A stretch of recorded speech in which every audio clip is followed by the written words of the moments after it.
இந்த வெப் சீரிஸ்க்காக வந்து நிறைய வெயிட் வந்து நீங்க போட்ட மாதிரி இல்லை, நான் அப்படி தான் இருந்தேன். அப்படியா? அப்படி தான் இருந்தேன். என்ன காரணம்? நான் கொஞ்சம் நல்லா சாப்பிடுவேன். அதே நேரத்தில் வந்து மணிகண்டன் சொன்னார் கொஞ்சம், அந்த ஒரு மாதிரி இப்படி தான் இருப்பாங்க அப்படி சொன்னோன்னா அந்த உடல் அமைப்பு கொஞ்சம் வச்சுக்கிறணும் அந்த கேரக்டரு. அப்புறம் என் நண்பர் ஒருத்தர் செந்தில்னு சொல்லி மதுரையில் இருக்கார். ஓகே. அவர் கிட்டத்தட்ட இப்படி தான் இருப்பார். சரி. அவர் அதே சப் இன்ஸ்பெக்டர் வேலை இன்றைக்கும் செஞ்சிட்ருக்காரு. Okay okay. அவர் அப்படியே இருப்பார். அவரை நான் அப்படியே ஃபாலோ பண்ணுவேன். அவருடைய இது பாடிலாம் ஒன்று வந்து அவர் விசாரிக்கிற விதமே நான் வந்து அண்டர் பிளே மாதிரி ஒன்று பண்ணியிருப்பேன். அவர் உறக்க தான் பேசுவாப்புல.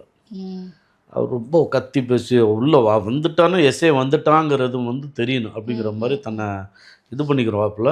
அது அவரோட வேலை. அது அந்த வேலையில் அவர் கரெக்டாக அது செஞ்சு தான் ஆகணும் அவருடைய இதில்.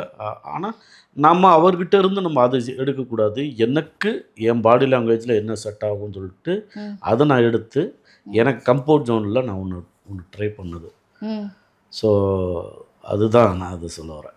Okay, right. எனக்கு நிறைய இடங்களில் வந்து உங்ககிட்ட வந்து நிறைய பேர் கேட்க சொன்ன விஷயமும் இதுதான். ஏன் அவர் வந்து ஃபிசிக்கல் ஃபிட்னஸை பொறுத்த வரைக்கும் வந்து அது பெருசாக வந்து அதில் ஒரு இன்ட்ரெஸ்டே இல்லாமல் இருக்காரு அப்படின்றதுக்கு ஒரு காரணமாக கேட்க சொல்லியிருந்தாங்க. இல்லைக்கா, எனக்கு இப்போ அதை யோசிக்கிறேன். நான் இப்போ செய்து கூட நேற்று கூட நான் பேசும்போது கூட என்ன சொல்ல, ஜிம் போடா, ஒர்க் அவுட் பண்ணுடா அப்படின்னு. நான் கண்டிப்பாக என் பசங்களுக்கு பண்ணுறேன். இப்போ நான் வந்து ஆக்சுவலி முன்னாடி கொஞ்சம் ஆல்கஹால் எடுத்துகிட்டு இருந்தேன். இப்போ ஸ்டாப் பண்ணிட்டேன். இதை ஏன் இது வழியாக நான் சொல்கிறேங்கிறதுல எனக்கு வெக்கமே இல்லை, எனக்கு உண்மையை சொல்கிறதில்ல. இப்போ நான் ஸ்டாப் பண்ணிட்டேன். சிகரெட்டையும் விட்டுட்டேன்.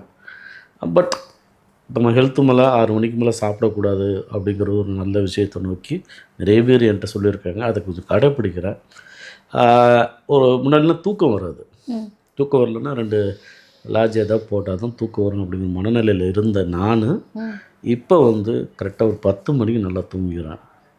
இப்போ கொஞ்சம் கொஞ்சமாக என் ஃபேமிலிக்காக அதை செஞ்சாகணும். நல்ல ஆக்டராக நல்ல ஃபிசிக்கலாக ஃபிட்டாக இருக்கணும்னோ இல்லையோ, தன் குடும்பத்துக்காக தன் பிள்ளைகளுக்காக ஆரோக்கியமாக இருக்கணுங்கிறதுல வந்து நான் ரொம்ப அதை கிளியராக இருக்கேன்.